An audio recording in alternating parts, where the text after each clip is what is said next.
In October, on October 6th. On October 6th. Of 2019. Year of our Lord 2019. That was almost a year ago now. Yeah, almost a year ago. We recorded an episode, and we did not post it. Nope, because you had just started your new job. Yeah. Oh, yeah. And I was deep in the throes of... School. Yeah, of grad school. That was when it was really starting to get pretty intense. Yeah. That was a rough semester. Mm-hmm. If I recall correctly, that was my syntax semester, which means it was... Sounds exciting. Really... It's just heady. It's just heady information, like the whole time. I was fried constantly. Mm-hmm. Anyway, so we recorded that episode. Yeah, we were like, I'll edit it later. And you were like, I'll edit it later. And then that went on for like... So this is a podcast. I'm checking the date on my watch. I went on for 11 months. Yeah, just under 11 months. But, well, yeah, 10 and a half. Yeah, 10 and a half. We'll go 10 edited this last week or so. Yeah. Anyway, so in this episode, we talk about Zombieland 2 a little bit. Mm-hmm. And video games. That came out already? That we were excited for. We could very well have some very wrong predictions in here. Yeah. It would be a good episode. And I think we have a segment that we recorded actually more than a year ago from Clay that we're putting in. Yeah, with special guest Clay Davis. Yeah. We'll get to that in the episode. Mm-hmm. So yeah, this is a heads up that anything you listen to kind of after this right now, it's going to be little old, but it's still good. Welcome to Sneaky Geek Classic. We pulled this out of the vault for you. Yes, the vault. The vault, like what Disney has. Yeah. Yep, we got this and an episode. It's actually the storage unit next to it. It's the storage unit next to the Disney vault. Yeah. Yeah, not nearly as many locks. There's a padlock on a padlock, which doesn't actually help the padlock, but it looks official. It looks intimidating. For sure. Yeah. For sure. We may or may not post that later. We won't. No, we won't. There's no... I don't have padlocks to make this photo happen. What are you talking about? I'm wishing. We'll fix it in post. It's fine. There is no post. I mean, there is post for this, but there's no visual post. Damn it. Anyways. Podcast. Hey, old one. Enjoy.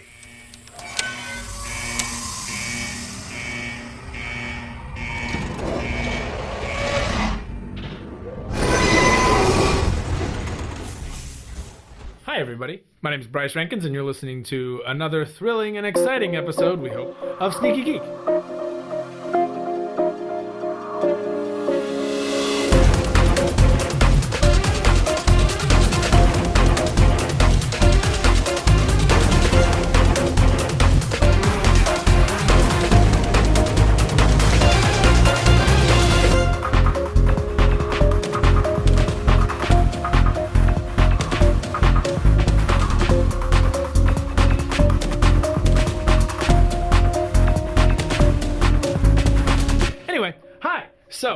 What are we talking about today? Everything. So, hi, I'm Bryce Rankins, and this is Brian Romero. That's me being squeaky on chair, my bad. Yay, squeaky chair. And we are talking about all sorts of things, and I'm going to write it down before we start. So, things that we need to talk about. Yes. We need to talk about Spider-Man, because that whole thing happened. Ooh, yeah. Plus, it's out on DVD and Blu-ray. Yeah. Watching it the other Maybe day. even VHS at a flea market or something. Hey, you never know. And then we should probably talk about what's happening in comics a little bit. Mm-hmm. There are some cool things. Specifically with, I really want to talk about my pal Jimmy Olsen. Oh, yeah. And X-Men.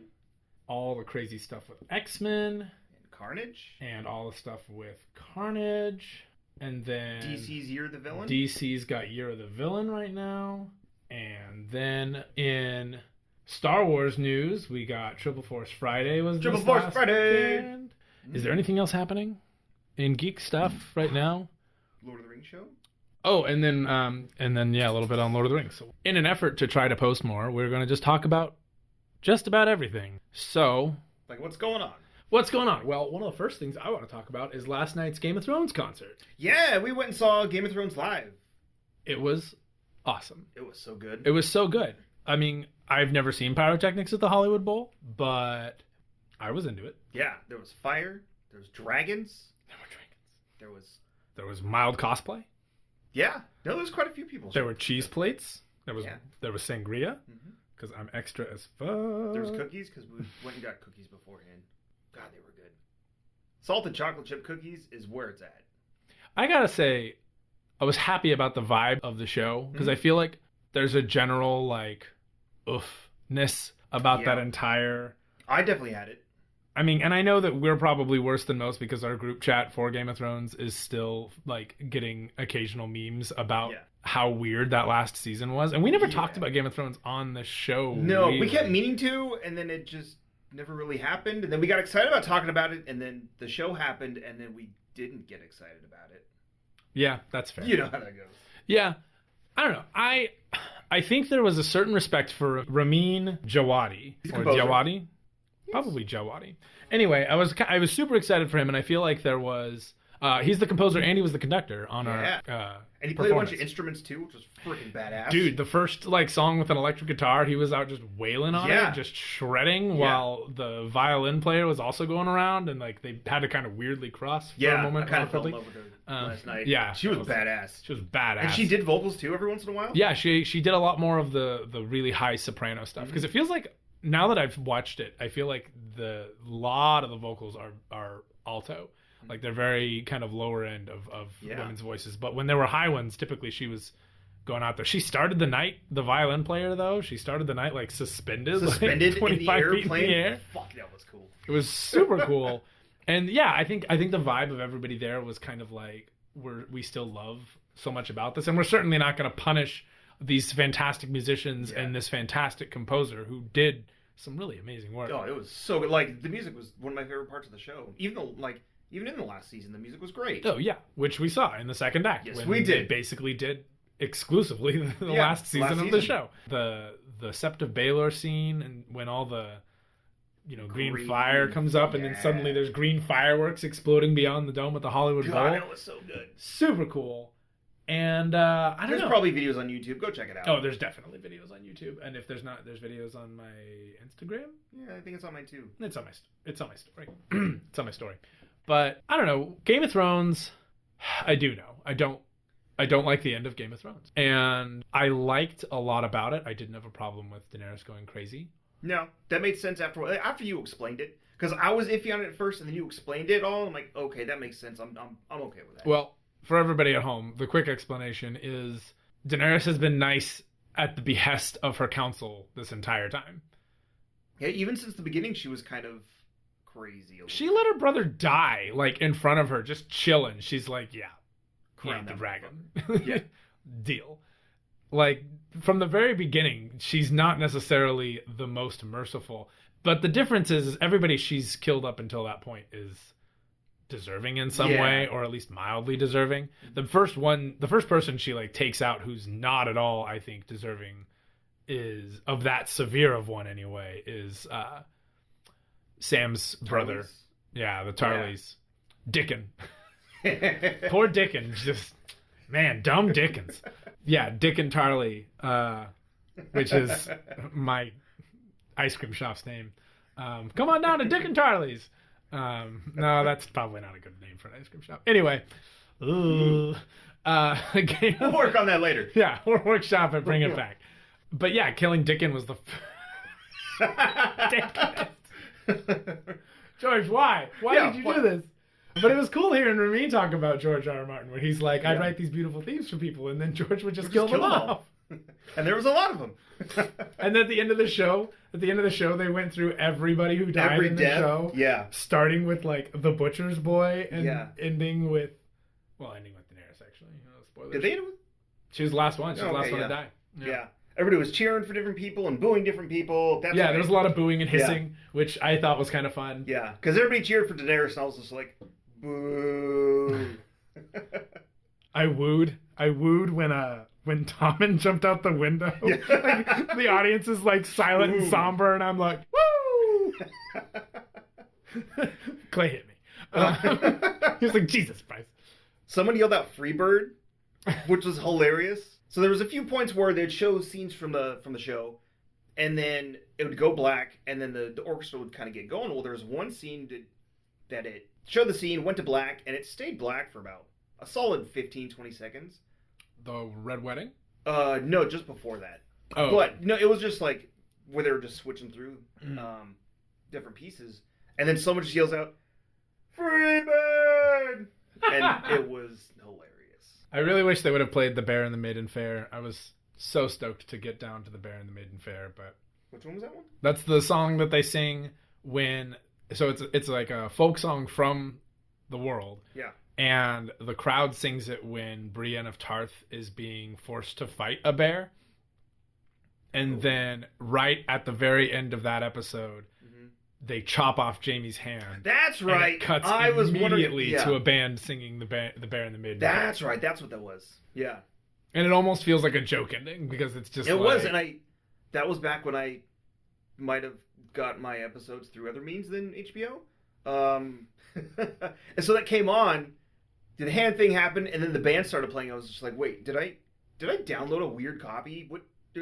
Yeah. And then I went online, and everybody had the same reaction. Like, what's going on? Did something wrong happen? Yeah. Like, because it's just such a off...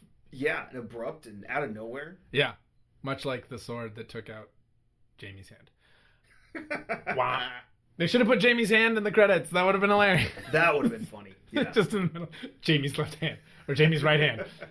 Yeah, they showed a lot, too. They didn't show any actual, like, bloody death. So well, no, because this was an all-ages show, so they couldn't show that kind of stuff. Yeah, plus his kids were, up there. Yeah, hence all-ages show. But, they cut it out at, like, the half second before you'd see They showed a lot of fray. Like, that knife, like, started a-moving. Yeah. And they didn't show Frey's wife. No. But when Arya gets to work, they showed most of that, which was cool. They didn't show any of the stabbing for the Red Wedding for the Rains Castamere when they played it. Well, no, for Rob's wife specifically. Oh yeah, which I'll know. Oh god, that was brutal. Oh, I mean, they showed her like crying and touching and like ooh. It was funny because there was a lot of like, are they gonna make us do this right now? They're gonna make us live through this right now? Okay, yes, they are. All right, and they did. Yeah, it was good. But it was a really good show. The people were really cool. Our friends on the bus. We made friends on the bus. Some good friends on the bus. And we made friends in front of us and friends behind us at the seating. Apparently, everybody took part in my cheese plate, which I wasn't there to enjoy, but I was still happy to hear. So I'm really proud of this. So backstory: I made poor Clay. I made Clay bring a cutting board. I'm such an ass. I made him bring a cutting board and salami, which I had in the fridge already. I purchased it. And then he brought like all of my cheeses. Yeah, because I was coming down from out of town, which I brought goat cheese and sangria material so that I could basically stretch a bottle of wine because wine is stupid expensive at these events. Booze is stupid expensive. Everything's stupid. $40 was like, wasn't even, no, it was $50 for a t-shirt. Yeah. No, it was $40 for a t-shirt and then like $60, no, like $60 or $80 for a sweatshirt. Okay. I thought it was $50 for a t-shirt. No. I was gonna say limited edition. That that's bad, a simple edition. But it was still... $40 for a t-shirt. No, that's just a McNewman bitch. That's a reference to Thrift Shop by Malcolm Moore. Anyway, yeah. So we made a cheese plate or cheese board, and we had some sangria, and I brought tiramisu, but it got too warm because I don't own ice packs apparently. So the tiramisu is currently sitting in the fridge, which I'll probably get down with in a little bit. Okay. And we snacked and we watched, and the seats and those benches and the back of the Hollywood Bowl are way over like sold because I'm pretty sure that one of those people wasn't supposed to be sitting where they were sitting. Probably. Because we were jammed in there. Well, there were also, we're always, because I've been to a couple shows up there in that area, and like we're always kind of jammed in there. But I was so uncomfortable because for the first like 40 minutes, my right shoulder basically had to be forward so that I wasn't shoving into the poor woman next to me. Yeah. And then two of the people got up. They just got up, and I assume they moved down to a better seat that they saw ahead. And then we started stretching out, and then that was okay. From that point forward, I was all right. Yeah. But it was jammed in there. It wasn't comfy. No, and everybody was kind of like that. But yeah. But benches, Hollywood Bowl. I think I prefer the Greek. It's just Greek is smaller venue. Yeah, so intimate. Like you're gonna get good seats pretty much everywhere. Yeah, that's the only thing with the Hollywood Bowl that I noticed last night was by the time the sound waves got to us, the mix was kind of funky sometimes. There were a few points where things seemed a little bit off, and two of those monitors are not calibrated properly. No, they weren't synced up with some of the audio scenes. No, and two of them straight up like weren't visually calibrated. Like there was like the Long Night, the Battle for Winterfell, like two of them, it was like, wow, so this is what That's right. Yeah, we're like, oh, and then the other two, it was like, wow, that's washed out in a lot of weird amounts of green. Yeah. Like the screens had just been overrun or something, over time. They're just old. Yeah. Maybe hadn't been replaced as quick as they should have.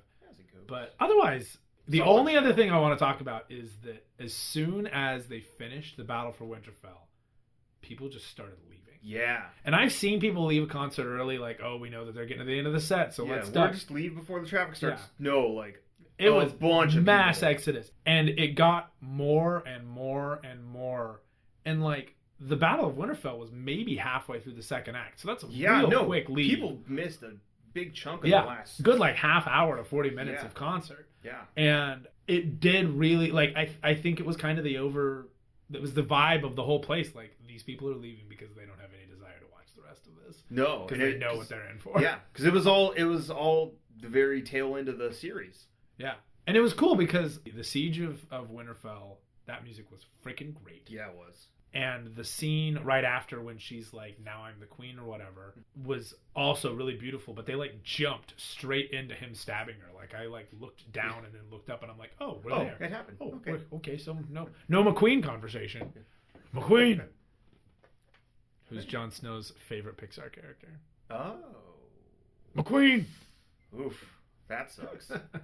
Screw that movie. He loves cars. Okay, he loves cars. Judged. Middle America, son of a bitch. Mm-hmm. Anyway, so that's Game of Thrones. It was great. Yeah. Any other comments? No. It was a good night. Yeah, it was really fun. The crowd was really cool. It was kind of like a con in that way. It was like, here's a giant stadium full of potential best friends. Yeah, right. That's how it was on the bus. Like, yeah, we made good friends. There was one lady on the bus who was like the snappiest little shit I'd ever met.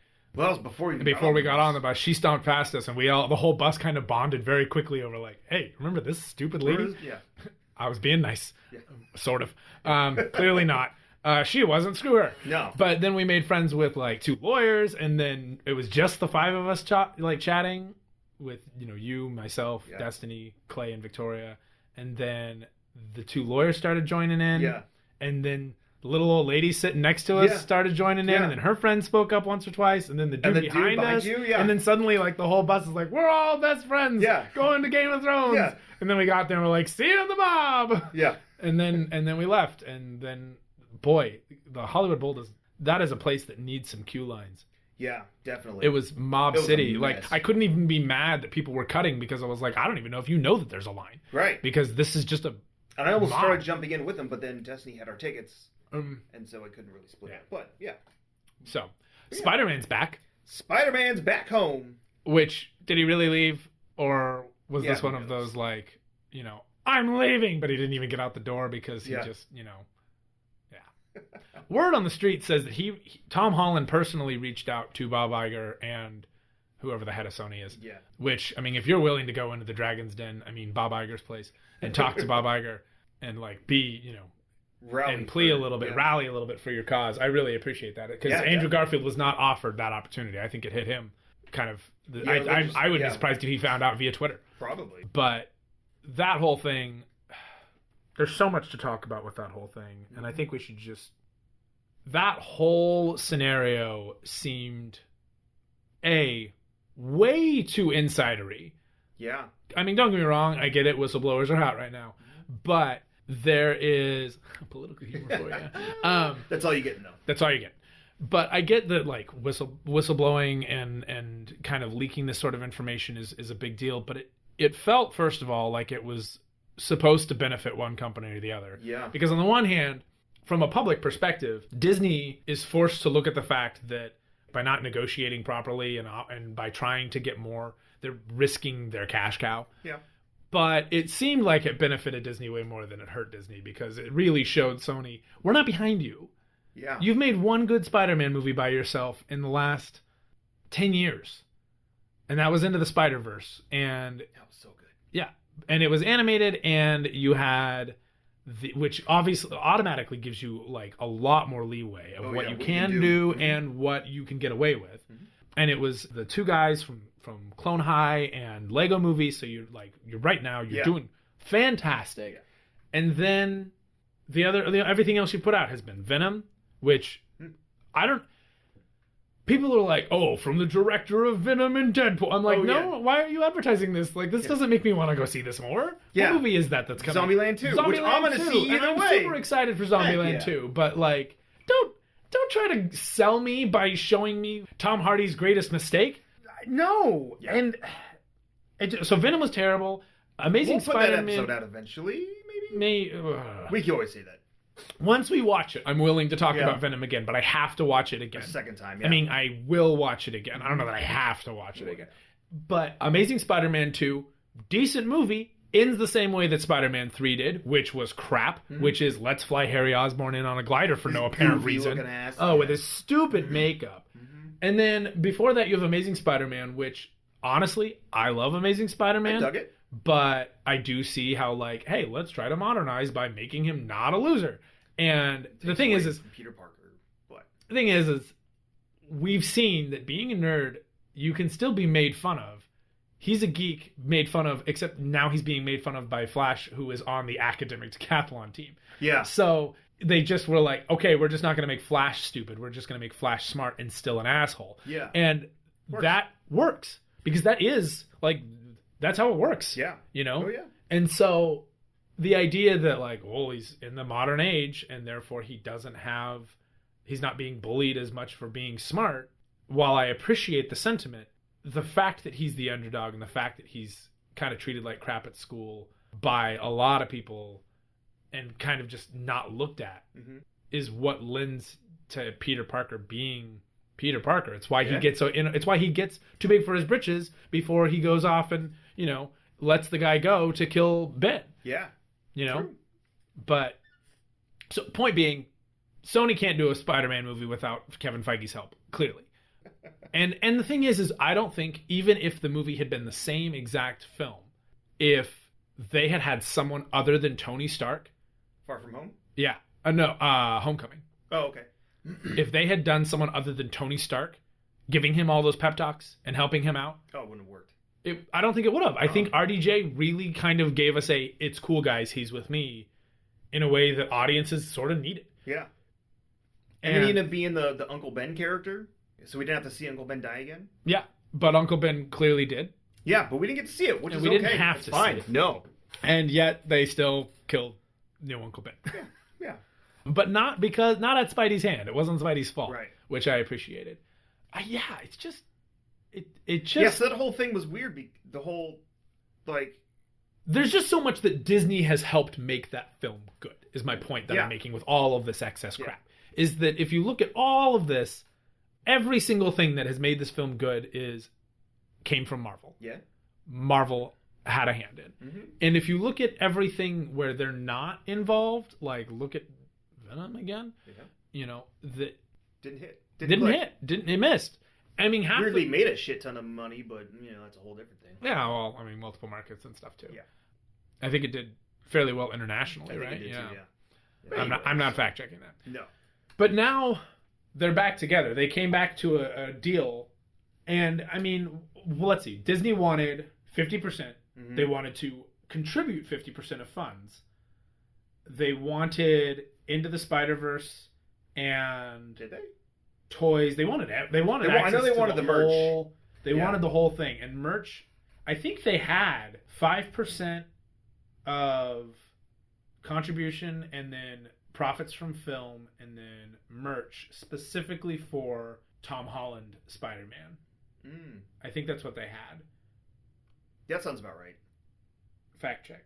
So according to Barron's, the agreement that they ended up coming to was that the only hero with the superpower to cross cinematic universes, Spider-Man is quote the only hero with the superpower to cross cinematic universes. So as Sony continues to develop their own Spideyverse, you never know what surprises the future might hold. Yeah. So I guess we're still keeping them. Feige, yeah, we're still keeping them in separate universe. Or he's still in the MCU, but it's possible that he could enter into the Sony side of the universe. He could show up in Venom, and that could be part of his thing. Yeah. The question is, would he move there in a Spider-Verse capacity, or would he move there as himself. Right. Yeah.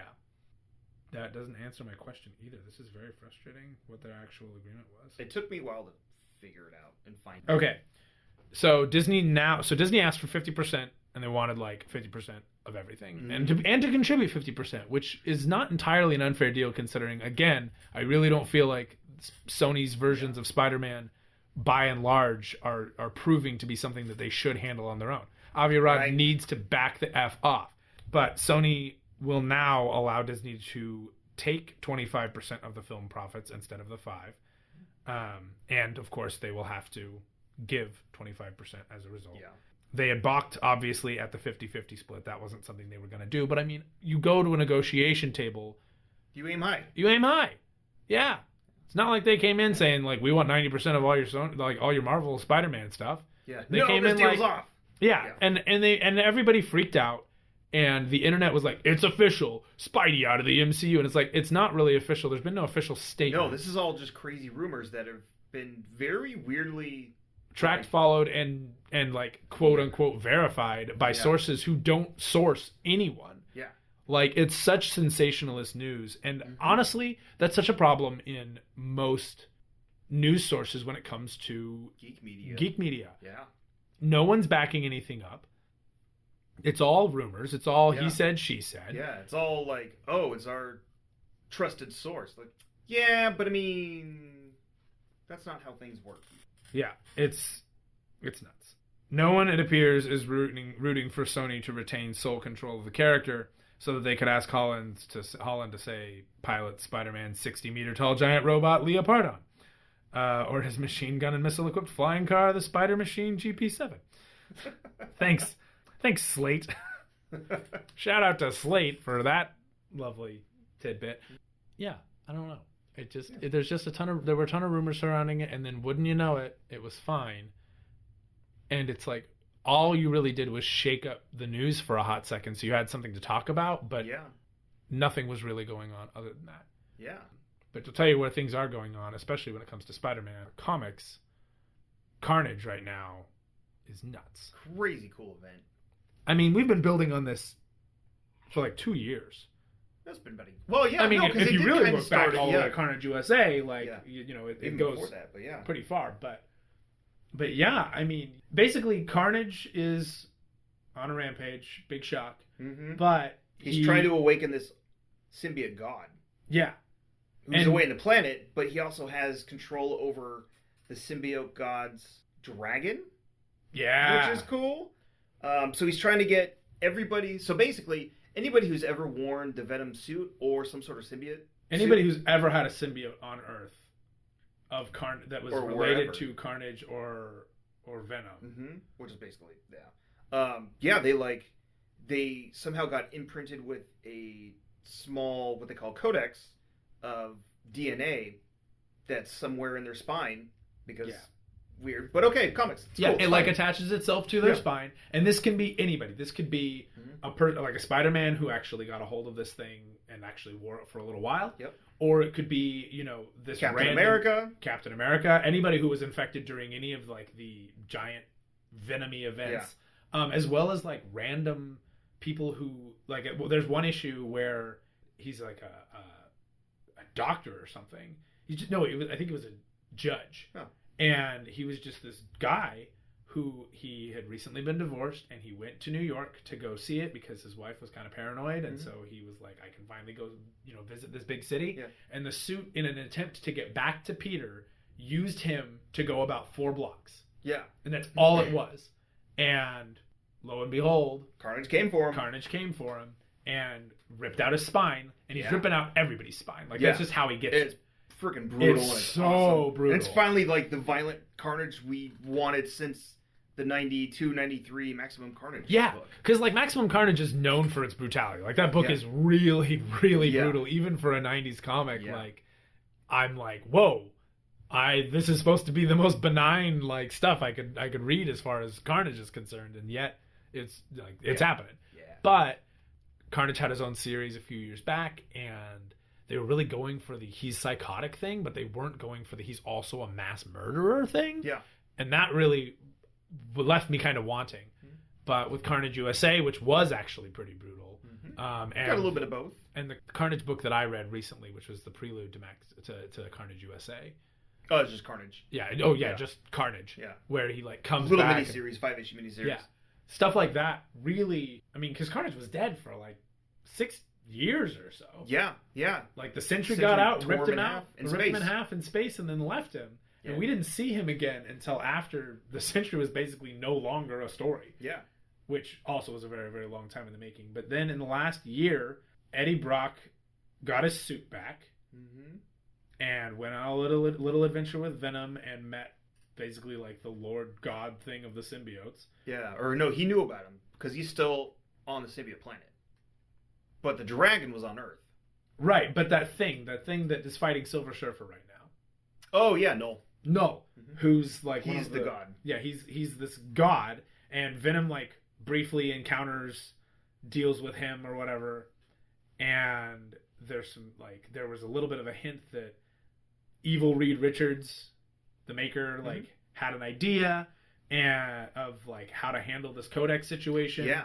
And all of these little things that were being tied in. There was this weird big Venom event, but didn't seem to affect anything, but it turns out it was a full prelude to everything. Yeah. I need to go back and read it. There's so many Carnage books too.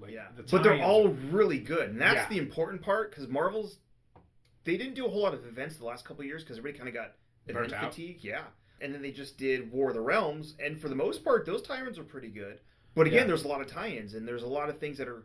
If you read the main series, you're going to miss some things in the main series because they get explained in the other ones. And I guess sort of similar with Carnage, but at least every single issue I've ever read of the tie-ins has been really good. The other thing I like about their tie-ins, which didn't happen in War of the Realms, is that most of the tie-ins are one-shots. Yeah. Or 2 or 3 issues and that's it.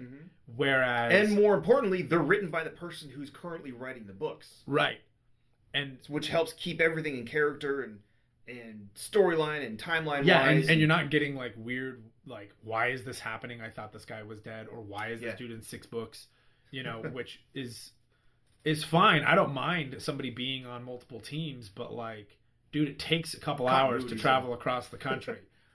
Sorry, Venom. Wolverine. Yeah. Fuck. But Wolverine mainly. But Venom was in 2 different books in War of the Realms and yeah, that got kind of weird. Yeah, it was weird. But the Carnage event is really succinct while also being really expansive. Yeah. Which I really, really like. And it's showing Carnage's psychotic side and mass murdering side.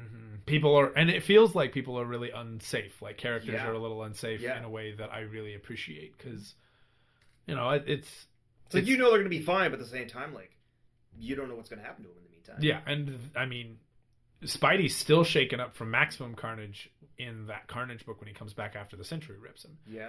He's we don't want this again. The last thing we need he saw some shit. Yeah, because he saw some serious shit. Also in comics, that X-Men storyline that we talked about at Comic-Con is just about wrapping up. Powers of 10 and House of X. House of X. And it is nuts. There's a whole lot. It's hard to go into everything. Yeah. I mean, the point is, Hickman has created so much.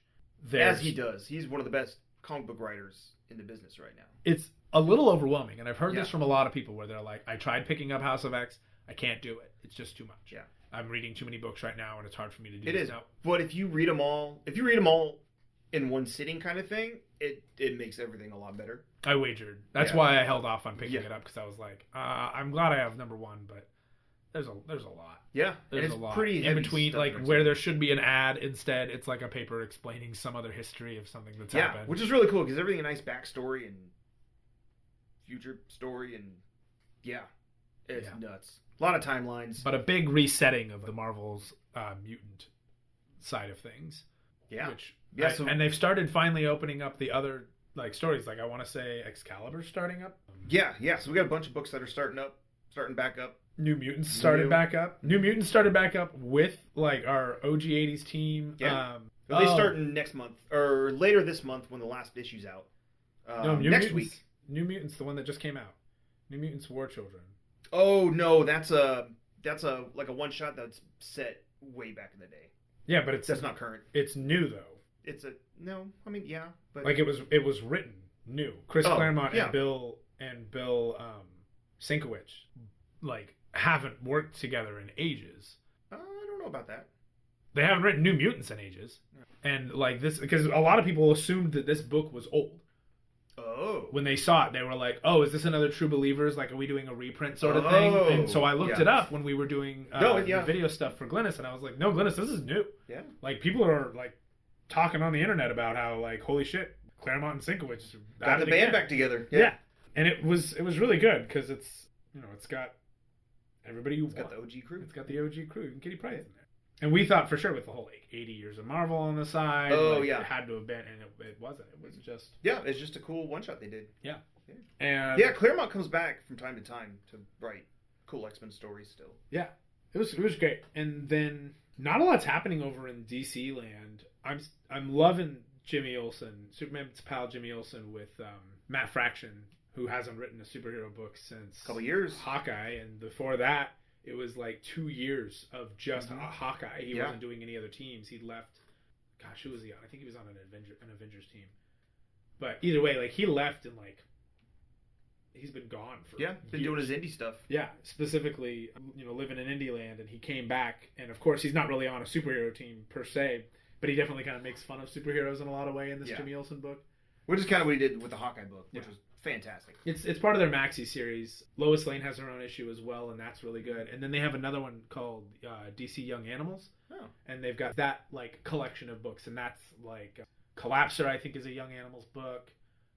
There's going to be a new Green Lantern that I think is a Young Animals book. Gerard Way's doing Doom Patrol right now, and that's in their Young Animals series. So they're kind of like, I was looking through their previews book, and they don't have any major events going on.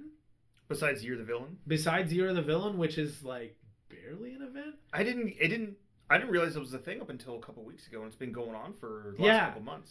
Every book in Year of the Villain is not necessarily really affecting the rest of the DC universe that much. Mm-hmm. It affected Harley Quinn and Poison Ivy.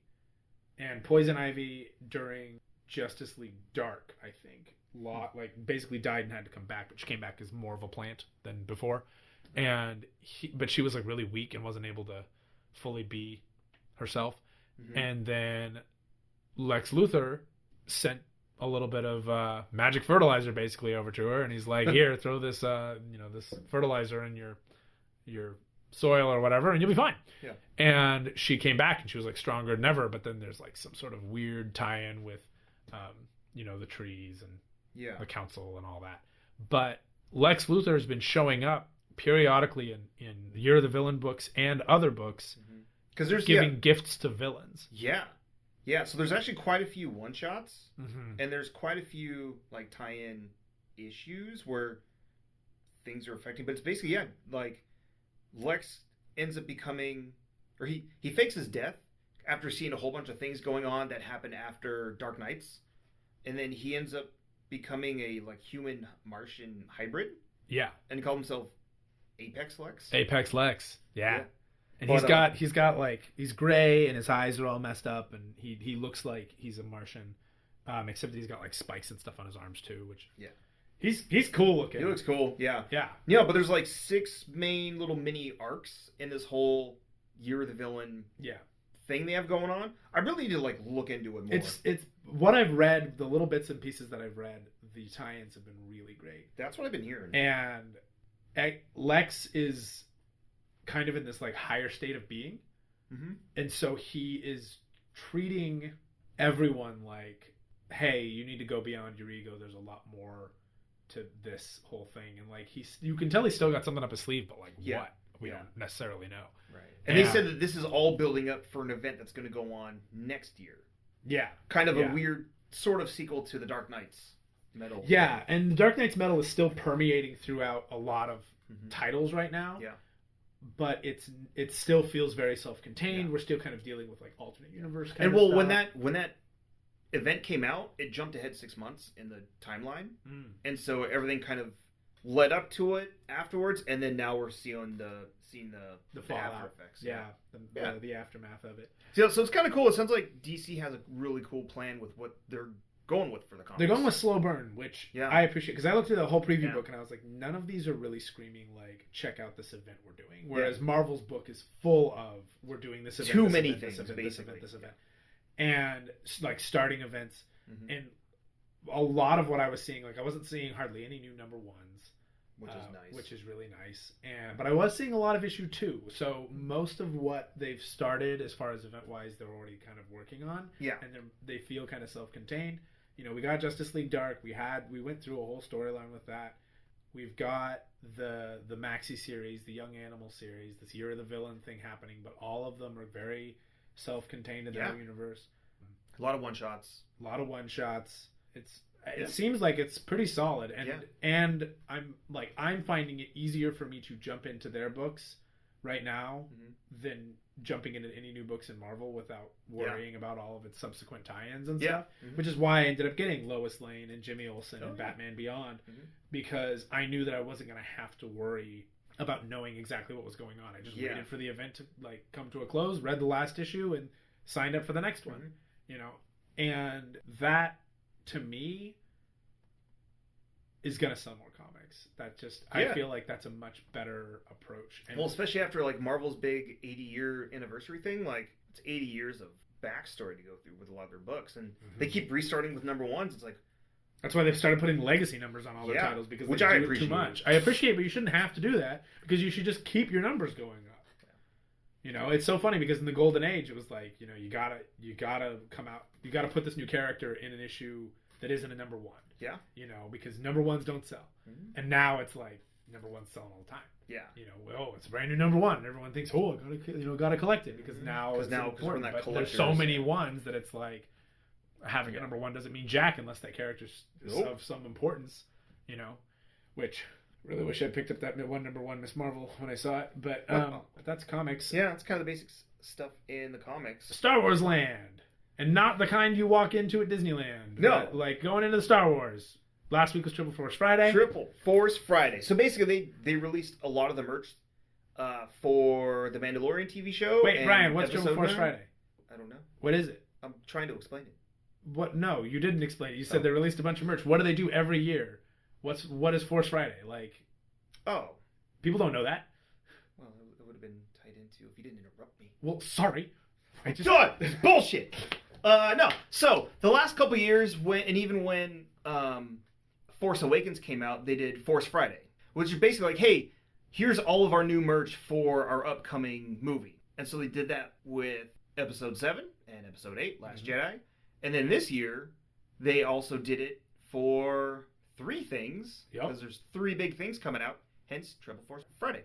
So we have Episode 9 merch, we have Mandalorian merch, and then we have the Fallen Order merch, which is the new video game.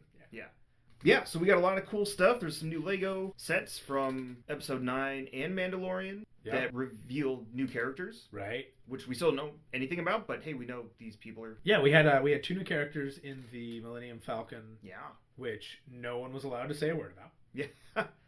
Which was really cool. And then... Yeah, there's a cool little breakdown on the Star Wars show, the YouTube show they have. Yeah.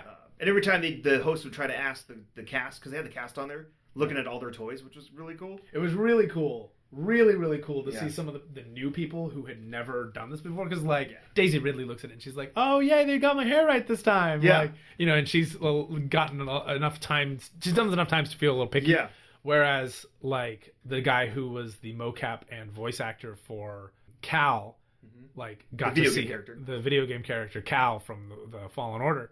He's seeing himself as an action figure for the first time. And he's like, he's just so excited. Yeah. You know, when he said that line about hoping that he would be some kid's first Jedi, that's freaking beautiful. Yeah, it is. You know? We heard that, we both started tearing like, oh man, so yeah. Cool. Yeah, man. Somebody's first Jedi, it's cool. Yeah, so we had that come out. A lot of cool stuff. They also had some t-shirts and just different kind of merches. Yeah, I'm gonna go with merches. Yeah, but for the last month or so, they didn't really restock any Star Wars merch. Yeah, they were letting things kind of sell out and die out for a little bit, and then they had this big old event. If you go into Walmart and Target, there's actual little mini booths that they set up in the middle of the aisles, and they did a whole viewing a week prior. Because that's what we watched, right? We sat down and we watched the actual, here's all of the things that were coming out. Yeah. Which is important for 2 reasons. Number one, so you know what the heck, is going on sale next week so that you know if you want to go get something. Yeah. But also because it does reveal a little bit of information about stuff. That's how we found out about the Praetorian Guard for episode 7. I think that was some of our first views of, like, detailed views of Enfys Nest. Yeah. Like, they did it. Actually, I don't know if they did it for Solo. I mean, they've got toys. But they release toys merch. come out, we can see a lot more details about some of these things that we might not see. And a lot of the toys have little mini biographies on the back of the box, and that'll really reveal a few more things here and there. Yeah. So it's kind of cool when this sort of thing happens. Yeah, which is how we got two names for characters in the Millennium Falcon. And we got a new planet too. And then we got the ship that they're on in that first trailer, on that the deserty looking planet. Yeah. That's not Jakku or Tatooine. Yeah, it's not Jakku or Tatooine, and the planet is in the name of the cruiser. Yeah, so the name of the new planet is Pisana, which you can see on this Pisana Speeder Chase Lego set. Pasaana. 2 A's. Comes with a Rey minifigure, BB-8, First Order Jet Trooper, and First Order Tread Speeder driver. So it's called the Tread Speeder that's in there. Yeah. Looks like it has a wheel on it. That's cool. Okay. Right. Yeah. Yeah, and then we got some new stuff for, like, Star Wars Resistance, which is cool. Mm-hmm. And I mean, which the second season actually just started tonight. Yeah. It's Sunday. We're recording on a Sunday night. Yeah, it's Sunday. We're recording on a Sunday. Mm-hmm. Welcome to Sunday. So this is a podcast, and I'm giving a thumbs up. Yeah. Because it's Sunday. There's been a whole bunch of information for Lord of the Rings that's been coming out over the last couple of months. And we know we wanted to talk about that with special guest Clay Davis. Hey! Yeah. And that's why we had Clay sit down in here. Special This guest. is my Time this to is shine, my sir. territory. Oh man. Clay is not huge into Marvel in the way we are, and certainly not into Star Wars. But when it comes to Lord of the Rings, he definitely He's the man. is our guy. I Logan, I suppose too, but Logan isn't here. So Clay, I love Star Wars and I adore Marvel, but Lord of the Rings, the fantasy stuff, that's just where my heart lies. Game of Thrones, Lord of the Rings, that kind of stuff. So I've been keeping, ever since Game of Thrones ended, I've just had my eyes out for these new games. Fingers and on new the shows pulse. Because we don't, I feel like it's kind of gone unnoticed that fantasy people don't really have a lot to consume right now. that's fair. The last great thing was Game of Thrones. The last thing before that was Witcher 3 Wild Hunt. And for the record, the big news in fantasy gaming, other than Lord of the Rings right now, is that The Witcher 3 is getting a release date for the Switch. Like, a game that already exists being ported somewhere else is news. Which, I mean, please don't turn The Witcher into Skyrim, but, maybe do whatever you're gonna. That's what we're stuck with right now. So what's going on with the? First off, what's going on with the video game? I was actually going to say what's going on with TV series. Oh, we were just talking about video games. Well, with the TV series, you guys just recently learned that a Game of Thrones author or writer was yes going yes. on. Yes. So let's get that info. Yeah, out they real announced quick. that last month, and we looked it up last night. Yeah, it's pretty recent news. The Game of Thrones writer, whose name escapes me, he wrote 3 episodes. He's not D.B. Weiss, and he's not. He's not D&D. Yeah, he's not D&D. He wrote 3 episodes. He wrote Cripples, Bastards, and Broken Things. Which is from season 1? Yes. Which one is that? I don't know. But it's another good one. Well, you guys can't. I don't know it. Let me fact check it. It's the third. Get the name. The third, 5th episode? 2nd episode. I'm going to call 2nd episode. Because it's when Tyrion is talking to Jon when he's out at the wall. Yeah. He has a soft spot for Cripples, Bastards, and Broken Things. That's right. It's when he designs the saddle for Bran. It was a great episode. Yeah, so it is the 2nd episode. Yeah. Yep. He wrote Kissed by Fire. Season 3. Yeah, season 3. But the one that caught my eye was the 2nd episode of season 8. Yeah. A Night of the Seven Kingdoms, which Brian Cogman. Yep. Sure. That's him. The one that caught my eye was episode 2, season 8, A Night of the Seven Kingdoms, which I don't mean to speak for this household, but I would say it is the only truly good episode of season 8. It's one of my favorite episodes of the entire series. That is. I would not say that it was the only good episode of season 8 because I definitely really enjoyed watching all of King's Landing burn. That's true. But as far as like well written, solid, start to finish, everything's good. Right. Nothing in here just doesn't make sense. Like a dragon just suddenly dying by the same trick that they pulled on you last time. That's the episode of the Tyrion Pour. That's the episode with Brienne being knighted. Yep. Brienne being knighted. That's also the episode with the Starbucks cup. But not Starbucks cup. That was not the writers. That was not the writer's fault. But yeah, that is by far the strongest episode. It's the only episode that seems to understand who these characters are.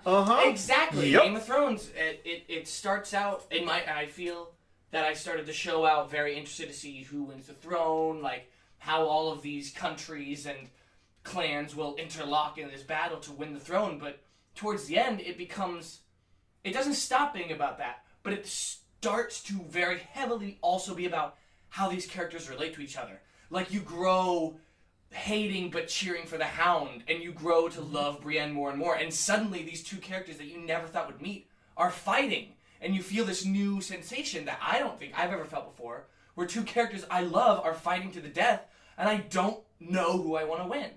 And Game of Thrones introduced that experience to me, and so that show very much became about the relationships between the characters, and that episode gave us those growing, dynamic relationships. And a lot of closure. So much closure.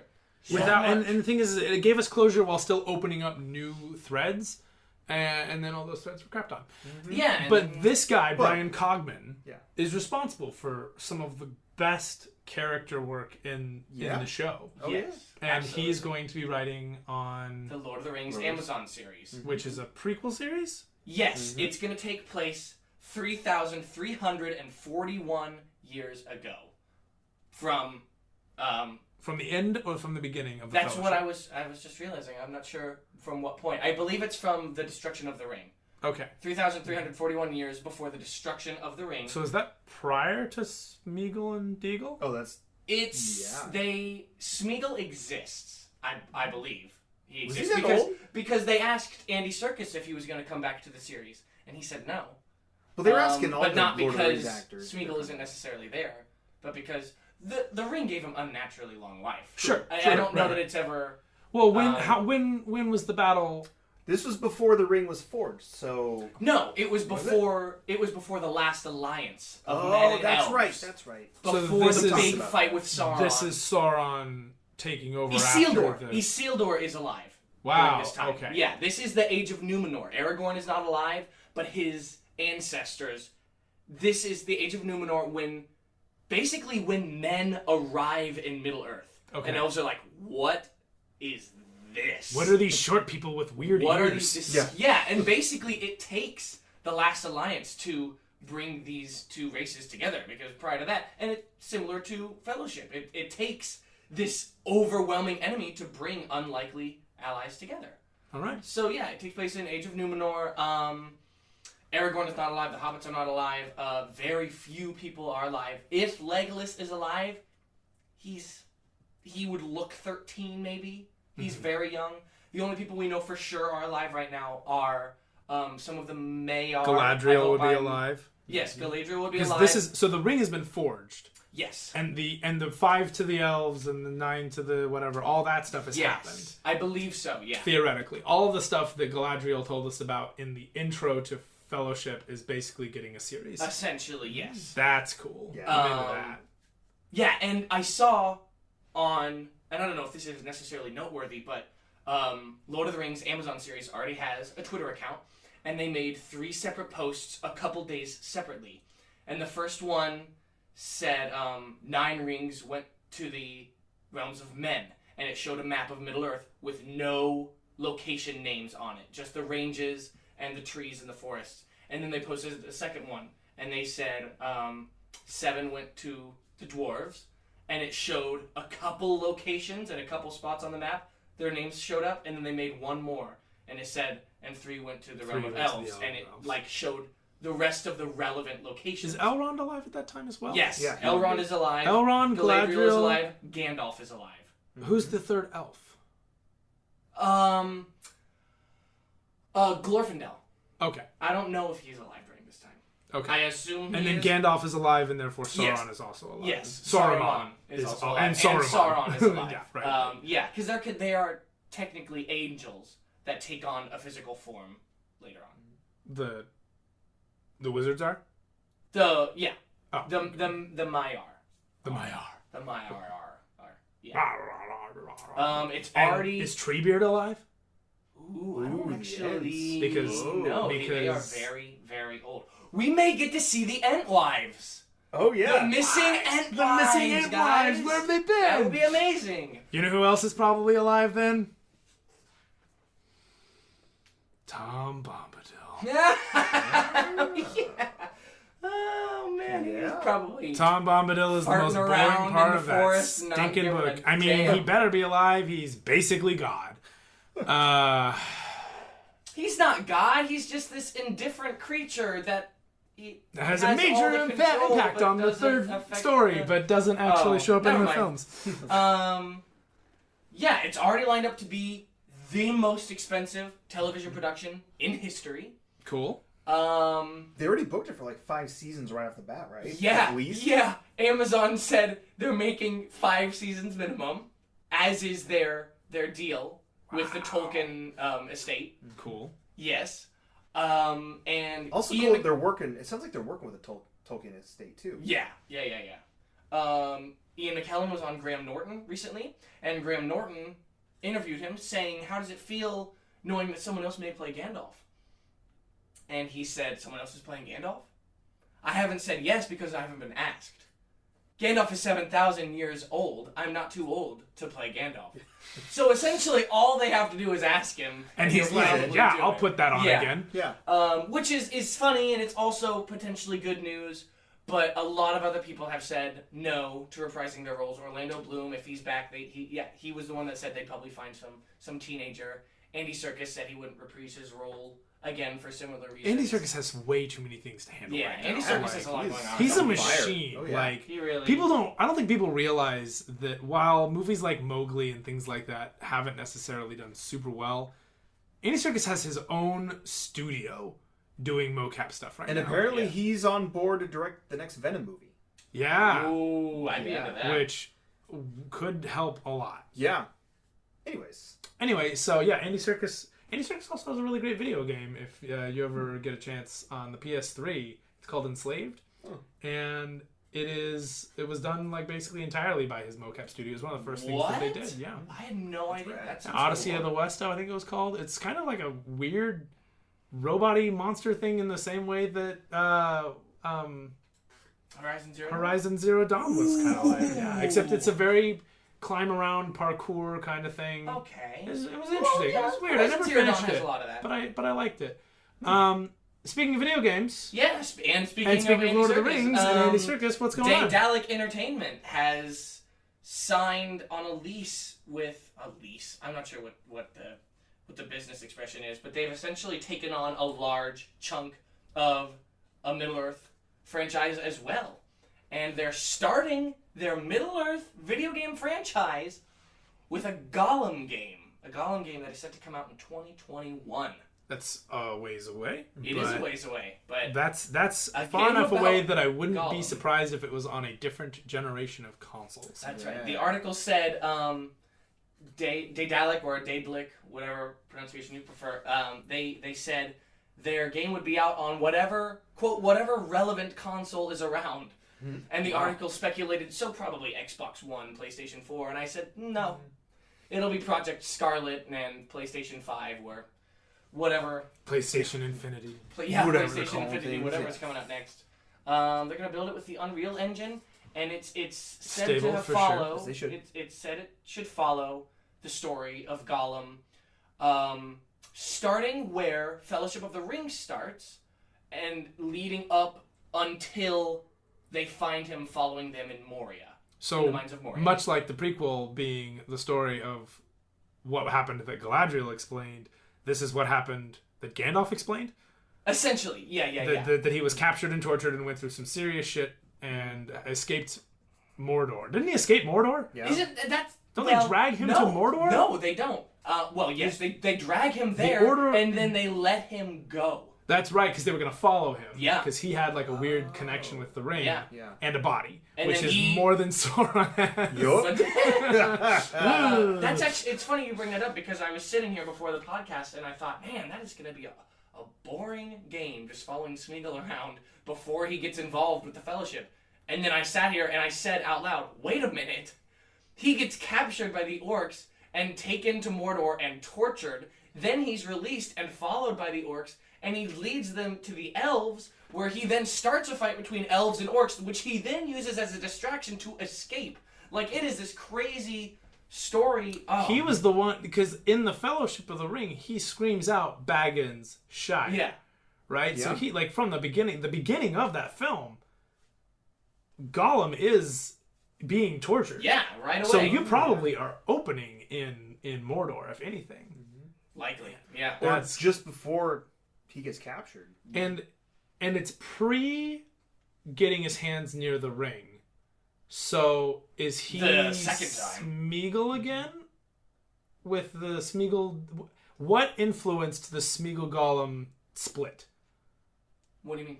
In the film, there's a distinct Smeagol Gollum split. Sure. And Gollum starts to get more and more and more present, and Smeagol starts to fade more and more away the closer they get to the ring, and the closer they get to Moria. And the longer he's around. The closer they get to Mordor. But starting in Moria, he's Smeagol for the most part. He becomes Smeagol more and more because he has shown, in my opinion, more compassion. Sure, more compassion, more sympathy than he's received in however many hundreds, thousands of years since coming into the possession of the ring. Right. Well, only one thing has happened to him since he found the ring, and that was a riddle the ring contest. was taken from him. Like, that's all that happened. By a friggin' riddle contest, like, talk about your old school fantasy. Yeah. God, that book is so good, though. Yeah. It's the only one of them I ever finished. Oh, yeah? I fell asleep. I, too, fell asleep during Tom Bombadil's stories, just like the Hobbits. Just like the Hobbits, yeah. When your character is so boring that all the other characters, and you continue to tell what the character's saying, you might be wasting your time. Or he was that good. I guess he was that good. I don't know. I read all of The Hobbit, and the riddle scene of The Hobbit is... It's great. It's great. It's just great old high fantasy. And I just... I mean, other than that scene, he hides out in Moria for the next, 100 years. I love The Hobbit. I love the book. How old is Bilbo when he gets the ring? He's in... Somewhere in between his 30s and 50s, right? Yeah, I think he's... he's 60. Is he 60? He's in his either late 50s or early 60s. Okay, so it's been about 50 years because since he's had the ring. Frodo is the same age as... Okay, Frodo is the same age that Bilbo was when he found the ring when he leaves the Shire. Really? So Frodo, when he leaves the Shire, is late 50s, early 60s. That's crazy cool. Isn't that funny? Yeah, that is crazy. Yeah. But Bilbo being 11 years old means that for 50 years-ish, that Gollum or Smeagol or whatever has been sans the ring, just chilling in Moria. Well, I mean, theoretically. He could have been anywhere, I guess. No, he hunted for the ring. I mean, he knew he knew that the Shire was going to be there, but he had to get away from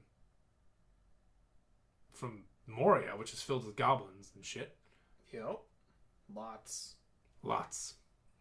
But because he follows them throughout the entire mine, and Gandalf's like, yeah, no, it's Gollum. Which, by the way, he's a dude from the last book I was in. Don't worry about it. It's not super evident in the movies how long it takes to cross Moria, but it takes... Weeks. No.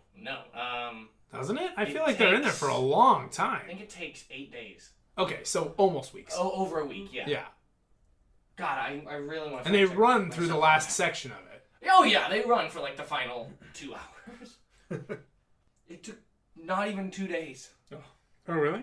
Yeah, about an hour after noon on January 15th, from 6 p.m. January 13th to 1 a.m. January 15th is 43 hours. Well, all right then. Yeah, but it takes a long time to get through Moria, and they're followed for quite a while. 2 days to get through a freaking mine. Yeah. I went through a mine this weekend. Ooh. Yeah, while I was camping. It took me a minute and a half. because I stopped and explored. Yeah. Like mines.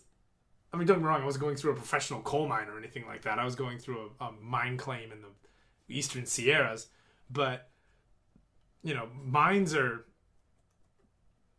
These are dwarven mines. What takes 2 days to travel through? Yeah. It doesn't even take me 2 days to travel through Garden Grove. Like, I could travel to Fullerton in less than 2 days. Oh, yeah. Yeah. Yeah. What you have to realize is that dwarves have just as much of a flair for the aesthetic and their architecture as elves do, but the dwarves have to do it underground. Yeah. Because their mines are their homes. Mm-hmm. So they have to build these. They don't just build palaces. They don't just build homes. They build like countrysides. They build whole civilizations under a mountain. So yeah, it's gonna be pretty expansive. It's gonna be a big place. Yeah, shoot, if they expand on that at all in the games, like that's gonna be so good. One of my biggest complaints about Star Wars is one of my biggest excitements about Middle Earth, and is that there's just so much to explore that hasn't been tapped. I mean, there's a lot. I see what you're saying. But, okay. Yeah. Especially in modern canon, in the current canon. That's fair. Yeah, I feel like your biggest complaint about Star Wars is the fact that every time we want to go to a new environment, it involves leaving a planet. No, it does bother me that it's too big. The stakes, it's just a little big. I feel like you can blow up a planet and you get a gasp. You just blew up a planet. Do you know what happens when you blow up a planet in Lord of the Rings? The story's over. Yeah, that's fair. It's over. Like for the record, not even the whole planet, just the country. The destruction of Alderaan. Big. There comes a point when the stakes are so inflated that I don't even know what I'm looking at anymore. Every game and story that I have seen address the destruction of Alderaan and the destruction of those planets by Starkiller Base has done so with so much more pomp, just gravity to the situation. Yeah, I agree. Don't get me wrong, but I mean, when Gandalf... Did I really just say that? Wow. When Obi-Wan Kenobi realizes... Now, what old white guy? When Star Wars Gandalf says, realizes that Alderaan just got destroyed, he says, it's as though I just heard a million voices all, scream out in terror at once and then be silenced. Like, there's a lot to that seriousness, but because they're so far away from it happening, you don't see it. The only other person who reacts to it negatively is Leia, who just lost her family, and then we don't watch her grieve. No. We do watch her murder the shit out of some stormtroopers. Hell yeah. And get her revenge, but like in the Lost Stars book, which I recommend all of you go home and read, in the Lost Stars book, it is a huge key It's a huge moment plot point, because watching Alderaan get destroyed solidifies some people's loyalties to the Empire as they have nothing left. It causes several to just defect almost immediately. The questioning of whether or not this is okay, and in like the moral implications of it. Yeah, too? was Alderaan actually plotting to destroy the Empire? Was this a greater good situation? Because they bring out the entirety of the Death Star to all viewing ports to go watch Alderaan get blown up. Yeah. And everyone has to sit there focusing as hard as they can to be cool about it when it happens. And that was an interesting passage. It was a really cool thing. And then when in Battlefront 2 in the story mode, when Starkiller Base blows up everything as you're going back through Vardos, it's really like it's a horrifying moment. You look up and she's like, what could that even be? And they're like, it's the First Order. It's the only thing it could be is it's the First Order. So I mean, it certainly wasn't hit with nearly the I don't know, when it happens in the movie again, it's always both explosions happen at times when it's like we don't have time to grieve right now. So I don't know that the lack of destruction of the lack of gravity to the destruction of a planet is necessarily a result of them being nonchalant about it. so much as it is the pacing Urgency. and the urgency. Yeah, With everything else going You on. are right though on the idea of if we blow up a planet in Middle Earth, we lose. It's Sort of so. thing. We lose the we lose. Yeah, the whole, I feel whole I thing. feel like the stakes are just a little more grounded in Lord of the Rings. Also, my other complaint, the one that I was mentioning earlier, is that I feel like Star Wars, they'll introduce a planet, and like with this planet comes races and wildlife and clans and bounty hunters and Felucia. governments and like wildlife, and then we're like, and then we're gonna go somewhere else, and we never touch on it. We never get like a little. We never went back to Felucia, except in the Clone Wars, which, by the way, is coming back. What? Whoa. So I just feel like they bounce around too quick to get. I do like what you're saying though, because there is a certain, and it comes with the territory of having a fantasy that has access to weapons of mass destruction. Yeah. I mean, you could argue that the One Ring is a weapon of mass destruction, but that also, I feel like that... The One Ring is the Death Star. Exactly, but it just feels... You can put it in your pocket. Anyone, at any time, with a sword or an arrow, can take bust it. it out, You don't need an army, you don't need a fleet, you don't need to fight 5,000 men, you need to kill that one person. Yeah. And the power of the world is in your pocket. So giving it to this tiny little guy, sending it across the country. Technology complicates things, for sure. The one thing that is nice in Star Wars is that the Hollows system is still really somehow very, very primitive. Because if it wasn't, and if they lived in the age of the internet, like I feel like so many things, they don't even have cell phones. They have communicators. They have communicators, you know, their little Gillette razors. Yeah, razors. But you know, the Hollow system is kind of how they communicate with each other. Everything's basically really bad FaceTime, or really bad, you know, That's true. but still yet 3-dimensional Skype. Mm-hmm. But there's a certain, and maybe that's really what sets it apart from most fantasy. I mean, obviously technology sets it apart from most fantasy, but the way it sets it apart is not just a matter of Star Wars has tech and it's still just the same fantasy thing. It's that Star Wars has tech and approaches what having that tech can do. Because having access to the world's greatest scientists gives you the Death Star. That's what all of Rogue One and Rogue One's prequel book Catalyst are about. Are what do we need to do to harness the power of a lightsaber? Well, how can we take this one little bit of magic and create a big make a bomb out of it? Yeah. And then they do, and they create a whole living city, and then that entire city gets destroyed by a bunch of radical terrorists. Yeah. Called the Rebellion. Mm-hmm. Lots of people died on that ship. Yeah. The Death Star was full. Too. Contractors too. Mm-hmm. Lawyers. I love clerks. Anyway, I mean, I see that. But now we have, since we're all kind of running on franchise fatigue, especially with Star Wars, be a nice breath of fresh it'll be air. really nice to come back to another franchise that already exists. Yeah. Which is Lord of the Rings. But there aren't really a lot of fresh franchises anymore. I know I can think of one, and it's Stranger Things. Yeah. Yeah. It's great. Stranger Things is a great.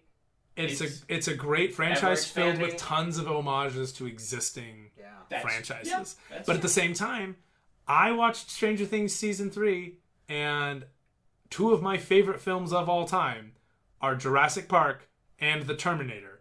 And Stranger Things season 3 was basically those 2 things mixed with Invasions of the Body Snatchers and Red Dawn. Yeah. And I ate that shit up. I watched most of it twice. Yeah. So good. But we have Stranger Things.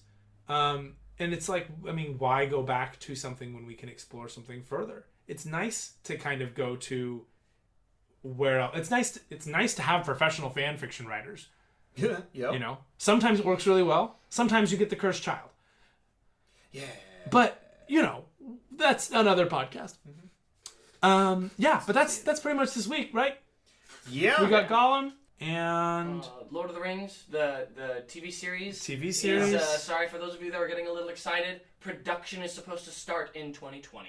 Wow. Yeah. So we've got a bit of a wait ahead of us. Yeah. Like I said, But it sounds like fantasy fans are kind of starving right now. It sounds like they're taking their time with it and really making sure that they're doing it right. Because they brought on a hell of a lot of good writers. Well, if they're taking their time with it, then they're doing better than HBO. We didn't even touch on the other writers. They've got a writer from The Sopranos. They've got a writer from Stranger Things. They've got like the collection. Oh my gosh, the collection of like the production designer from accolades that are under the belts of these producers and writers is amazing. Not to go off onto a new tangent, but you know me. I think it's really cool that we live in a time where we're getting more excited about all of the artists behind things. Yeah. I mean, don't get me wrong, writers are definitely still higher up than, say, the VFX people, but like when we find out that like Guillermo del Toro's VFX guy's working on something, we get excited for it because we know what kind of work they can do, and we're recognizing the people as more than just like, oh yeah, I love Scorsese. You can say like, oh, I love, this DP or this writer, etc. We get a writer who did 3 episodes of Game of Thrones, and we're freaking stoked because we recognize the good work that he did on those 3 episodes. 3 episodes. Just 3 out of the how many episodes of Game of Thrones on there? Like at least 50. Yeah. 80 something maybe? Yeah. There are 60 something. We can math later. But we'll math later. But it's really cool that we get to do that because when we 74. 74 episodes. 74. Right. Yeah. And like with the Mandalorian announcements coming out, we found out who was writing those. Yeah. And directing. And who's directing certain episodes. When Daredevil season 3 came out, and I want to say it was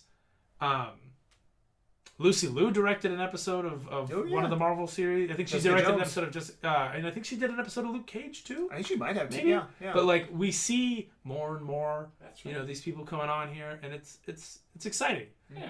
Yeah. Good times. Cool. Thanks for joining us. Thanks for joining us on this little journey through what happened this week. You Thanks too, for Clay. having me, gentlemen. Yeah. We really appreciate it, Clay. Yeah, no problem. I'm gonna take like 3 steps and go to bed. That sounds like a great idea. Yeah. I'm gonna do the same. Yeah. Bye, everybody. Since the recording of said segment, we have actually had more information on Gollum, although we hadn't had any for basically from that point until now, which is August 30th. And even then, it was 2020. Yeah. So, but now we've seen a trailer, or a teaser. Yeah, so the teaser came out in May. Did it really? Mm-hmm. Yep. It was interesting because they show the eyes, and it's very reminiscent of Andy Serkis's Gollum Smeagol. Yeah. But once you see the full body looking out at the end of the teaser, you see that they've kind of cartooned him just a little bit. I mean, he doesn't look like the weird gross frog thing from the Leonard Nimoy, like classic 30s, animated 40s something animated film. Yeah. But he still does look a little bit more cartoony, a little more. Which I'm thinking is the style of the game. I think it's a stylistic choice, but even still looks good. Stylistically or not, the cave and the details on the fish and stuff, it wasn't like it was 100% cartoony throughout the entire thing. Right. Yeah. Yeah, so they just announced, I think yesterday, this is the article I'm seeing, that it's going to be out on all of the consoles. So we got PC, we got the Switch, which is really cool. Both the PS4 and the PS5, the Xbox One X, and the new Series X. Oh, cool. Yeah, so it's going to be out on all of the things. In 2021. It's nice that it's going out on a Switch immediately, too, because for a while it felt like that getting things to the Switch was just a little bit harder. Like they were keeping what could and couldn't be on the Switch a little bit. Which partially makes sense because it's not as powerful as everything else, because it's not meant to be. No. But at the same time, it's still cool that those kind of games are going on there, because I have a Switch and I love my Switch, and I don't feel like dropping the money to get the PS4 or the Xbox right now. Yeah. So it's also really nice to see the PS4 and the PS5, the Xbox One X, and the Series X. Yeah. That sort of, we understand that you're not buying this system, you're not all going to have this system immediately is something that I've always really liked about PlayStation in particular. They've been really good about it. Always been really good about it. The PS2 was backwards compatible. PS3 was backwards compatible. Yep, they announced the PS5 is going to be backwards compatible, mostly. I almost bought a PlayStation 1 today. Oh, shoot. I came really close. They have it at the thrift store down the street. Oh, no way. if they had a PS2, I absolutely would have a PS2 right now. Yeah. But yeah, it's so the PS4 and the PS5. That's really nice. It's just great. And there was another game that was just released. I don't remember which one it was, but it was if you bought it on the PS4, you got it for free on the PS5 when the PS5 came out. Cool. So Avengers, Marvel's Avengers that came out on the PS4. It will have a free upgrade to the PS5 version if you purchase the PS5. Yeah. So, that's one of the big problems for me with going into a new console. I'm always about 2 years behind on a new console. Yeah. One, because of money, and two, because I have a huge backlog of games. Like, I was thinking about it, and I'm like, I really would like a Switch. I can't buy a Switch when I have a stack of, I have all the free games that the PS4 gave me along the way. And then on top of that, I also have the games that I've actually purchased. Right. Yeah, yeah. But with this Gollum game, I know they're not necessarily going to do the free upgrade, but maybe with this PS5 upgrade for Avengers, that might set a nice trend. Yeah. Yeah, so. We'll see. But so the game itself, it's going to tell the story of what happens with Gollum Smeagol just before. Well, it's not super set right now, but it's supposed to be like, this is what happens before Lord of the Rings. Or possibly The Hobbit. Maybe everything that led from The Hobbit to when he's screaming Bagginsshire just before the wraiths ride off. Yeah. So it's definitely before Lord of the Rings. Could be before Hobbit. Could be in the middle. We don't know yet. They did say something that it's like you're constantly at odds with Smeagol and Gollum. So you might make a decision that might lean more towards the Gollum side. And the Smeagol side would be like, hey, well, why don't we just do this other thing later on? Mm-hmm. Kind of a dark side, light side thing, but at the same time, you're still kind of fighting yourself. I like that. That's nice. It sounds interesting. Because one of my favorite things about, like, the Infamous series is how you play the game really because they work in game mechanics into how they change each of the decisions you're making. Yeah. So, like, if you are really, really good, you have a lot of precision attacks. But if you're not really good and you do a lot of evil things and become infamous, then you will have a wave of destruction. Yeah. A literal wave of destruction comes out of your hand at one point. And it's become a common thing with, Fable and all these other kind of choose your own adventure games where your decisions can kind of have these big effects on the story. That's been going back to like Chrono Trigger, like on the Nintendo. Like you've had on Super Nintendo, you have these decision makings. Rarely do we see that decision making do something where your own character is now at odds with it. Yeah. I'm seeing it a little bit in the Ghost of Tsushima game that I'm playing, where you do something like a sneak attack, and you can hear him kind of quietly to himself, like, "I'm sorry, Uncle." Like he knows he's not being honorable like a samurai should be. Yeah, and things like that. But for it to kind of play into now Smeagol's like not happy with you or might urge you to do something more Smeagol-like. Yeah. Play it as, preferred to be more balanced rather than play good, play evil or what have you.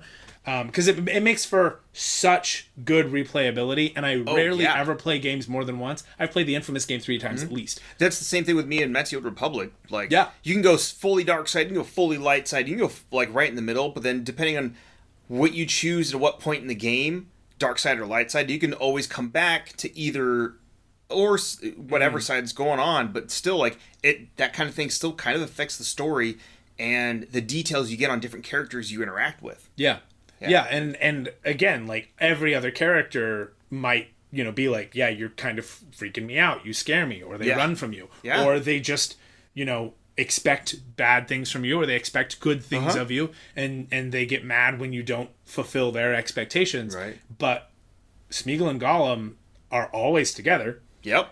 And they're rarely around anybody else. Right. So that'll be really cool. So it's going to be... I'm pretty excited for this game. And now I'm more excited now that because I have a Switch and I can play this game on the Switch. Yeah, you can play wherever you want. Yeah.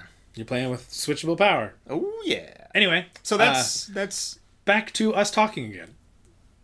From the past. From the past. A year ago. Yeah. Yeah.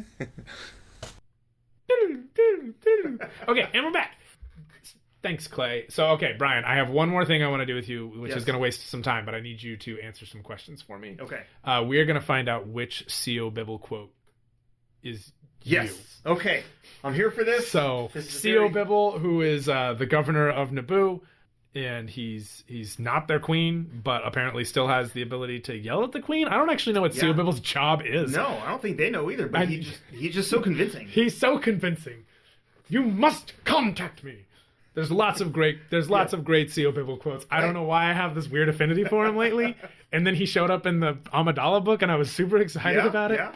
He showed up in Game of Thrones last night. Yeah, he was because he's Loras and Marjorie's father. He's Lord Tyrell, right? He's Lord Tyrell. Yeah, I think so. Yeah, Lord Tyrell Bibble. Clueless. Tyrell Bibble. The Knight of Flowers must contact me. Anyway, okay. So, what do you like to do on the weekends? A, bungee jumping.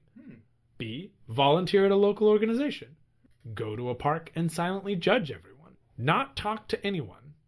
Play outside, debate club. Wow, there's a lot of options. I know. Watch scary movies, whatever my friends are doing, trade Pokemon cards, play video games, watch C-SPAN. There's like 7 different things on there I could be doing at any given time. You gotta pick one. What's the Answer, people please one? choose one. It says that. What's that? Judging people. Let's do this. Go to a park and silently judge everyone. Okay, selected. I did it at the gym this morning. It was great. Wonderful. You're what everyone wants to have at the gym. That guy who everyone tells them, no, they're not there. No one judges you at the gym. Then there's Brian. Yeah. And Give again, me some weird ass looks that I can't hide in my face. Well, when you're doing some weird. CrossFit games are not a good idea to watch. They are not a goal for your form. Okay, so what is your favorite season? Ooh. Barbecue seasoning, fall, summer, construction season, seasons of war, winter, spring, liturgical season, election season, the holiday season. Star Wars, The Clone Wars, Season 6, The Lost Missions. Yeah, the last one. Obviously. The Clone Wars. All right. Season 6, The Lost Missions. Number 3. Oh boy, these answers keep getting more complicated. Shout out to UQuiz and whoever decided to put this together. What is your ideal first date? January 1st. Going to the cinema to see a scary movie. Matching on Tinder, going to Pizza House. I assume they mean Pizza Hut. Where are they from? Wow. Where's Pizza House? I've never been to a Pizza House. Did Pizza Hut upgrade? Did they finally get those renovations going? Apparently. There's probably going to be an HGTV on it. There's still more to this answer. Oh, sorry. Matching on Tinder, going to Pizza House, buying dinner, walking home together, only to share an awkward hug and part ways. That's one answer. That's C. D. Going to dinner and asking very personal questions. Visiting a historical war museum. A Skype call. I don't go on dates. Arguing over who picks what to do until you both decide not to do anything at all, so you never actually go on a date. I've done that before. Picking apples. Whatever the other person wants. Or C-SPAN and chill. That's a tough one. There's so many good options. So many good options. Do you want to argue? Do you want to go to a historical war museum? Do you want to go on Skype? You want to not go on dates at all? Do you happen to really like January 1st? You want January 1st? January 1st. That's a solid first date. It is the first date, really. Yeah. All right. What's your favorite song? Fergalicious by Fergie. Classic. String Quartet number 8, movement 2, Allegro Molto, Dmitri Shostakovich.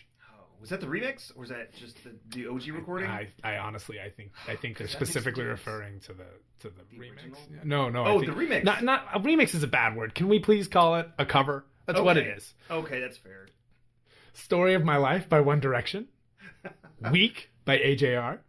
The 1812 Overture by Pyotr Ilyich Tchaikovsky. Hell yeah. Dare by Gorillaz featuring Shawn Ryder. Your Reality, Dan Salvato. Etude number 2, Philip Glass. I Like It by Cardi B. Death Harmonic, Metalocalypse, Death Clock. Or the Star Wars main theme, John Williams.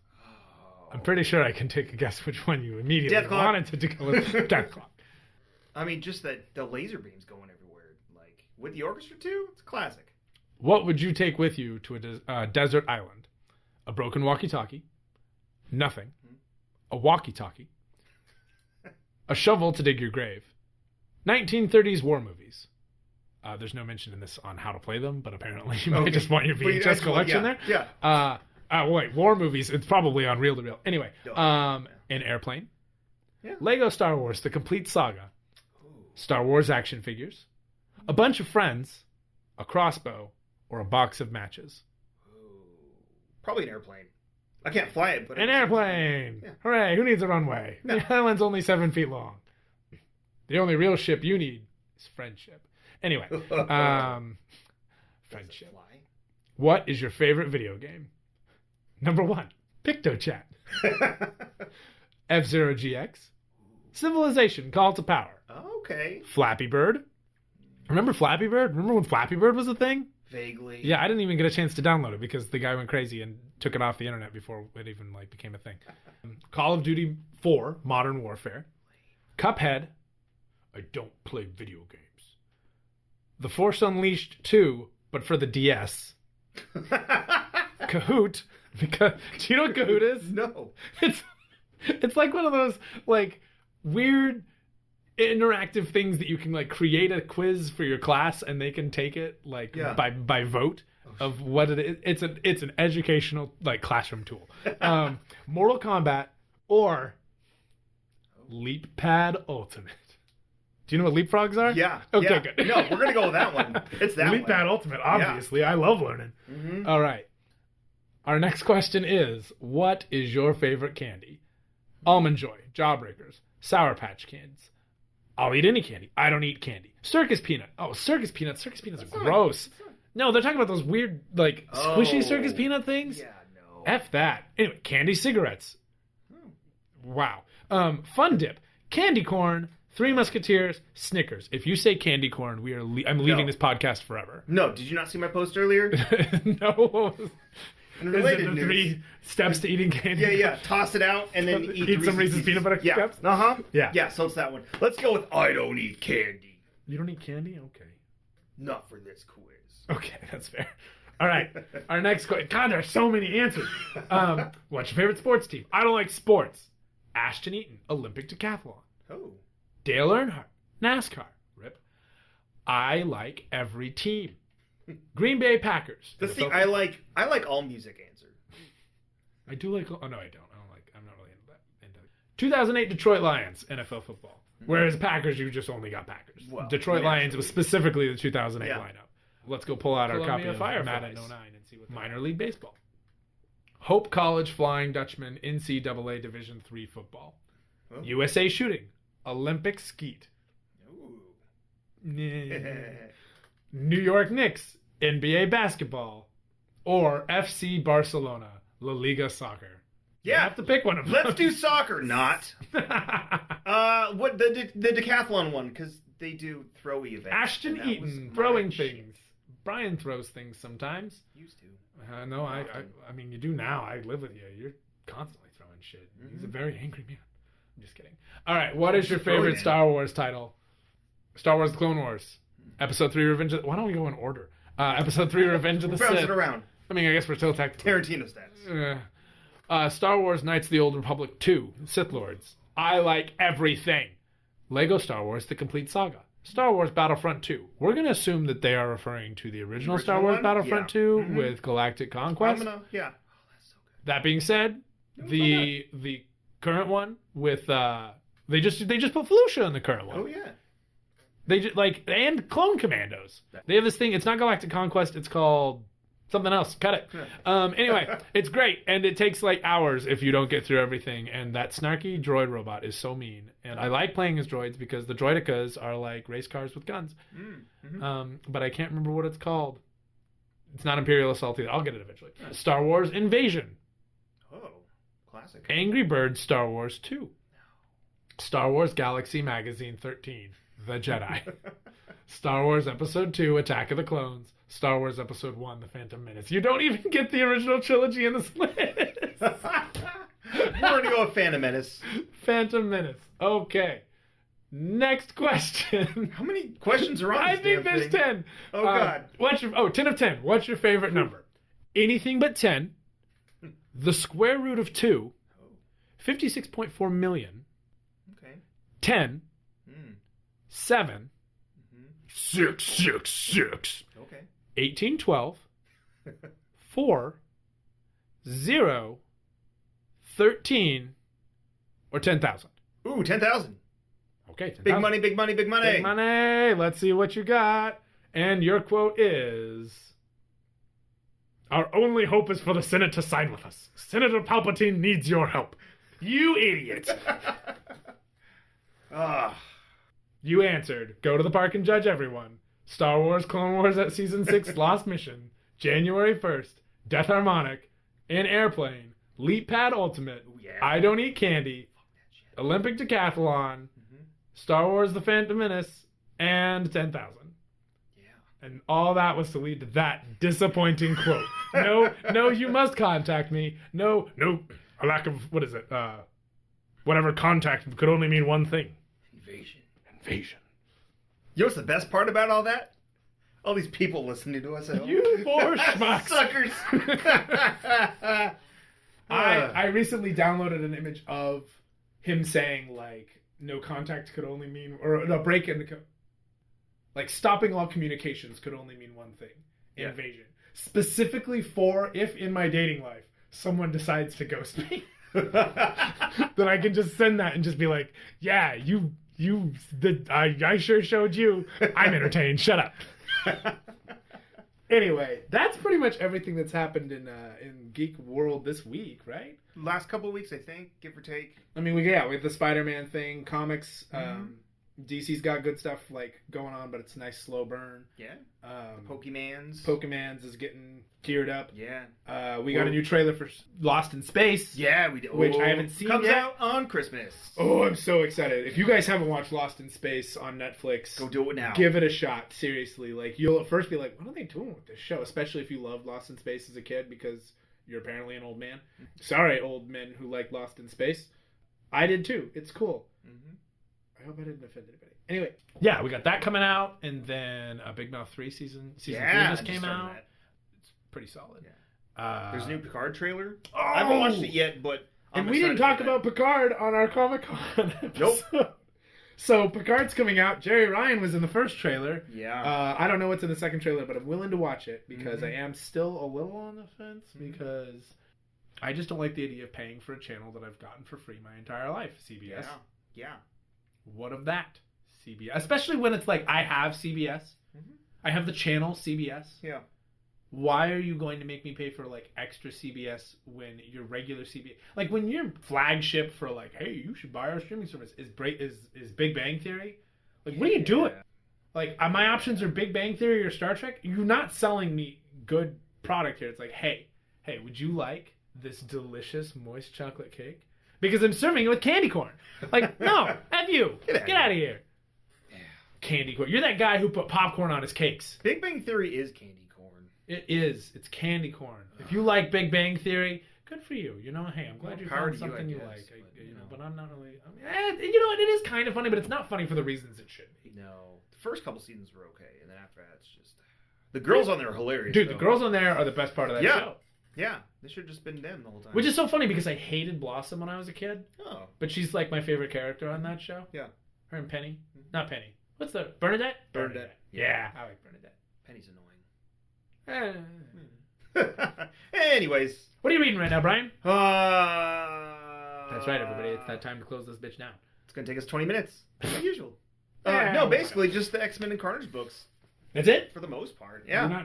Are you watching anything right now? Are you working your way through anything? I watched Joker earlier today. Did you like it? I did. I really liked it. Yeah, that's a whole nother podcast. That is a whole nother podcast. We should probably do that. You should also watch it. I'm gonna see it this week. Yeah, rewatching Clone Wars and Rebels.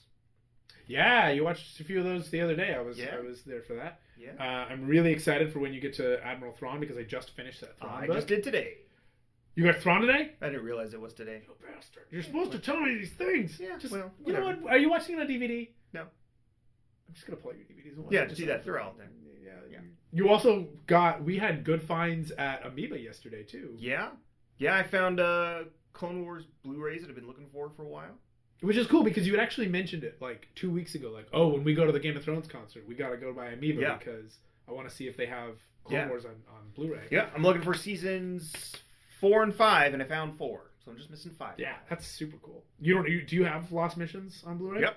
Oh, cool. Mm-hmm. Yeah, I got Lords of Shadow 2 for $10, which I can't find that game anywhere for less than 15. Most places have it for 24.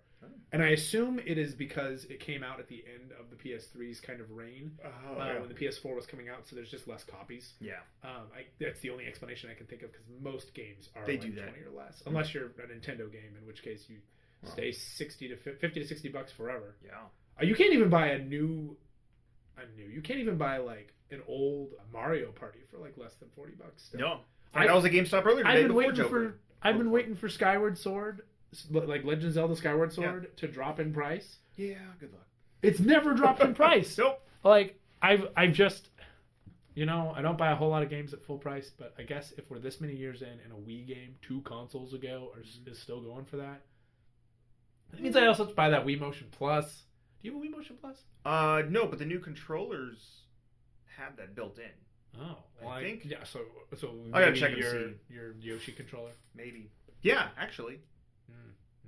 Yeah, cool. Yeah, that's all the nerdy stuff I'm doing right now. Watching, reading. Yeah, you got X-Men, you got Carnage, and then your Rebels, and then I assume you'll watch the new Resistance. I'm behind. I'm way behind on Resistance. But I did just finished Adventure Time. Ooh. Dude. Yeah, making my way through that again. Dude, first of all, it wrecked me. Like, I was a sobbing pile of goo. I hear good things. I kind of wanted to shave because there was so much snot in my mustache. This is a podcast. I have a huge beard. Kind of Victorian. I do kind of, especially with how much I've been pulling my hair back. But I'm at the point now that I can actually start putting it into a hair tie, and I'm tempted to go buy some. And I hate being that guy, but dude, don't be a hipster. It's just all in my face. I've already got the beard. I might as well just put on the flannel and lean into it. Get those glasses. So in related news, I'm going to be looking for new roommates soon. Go throw things.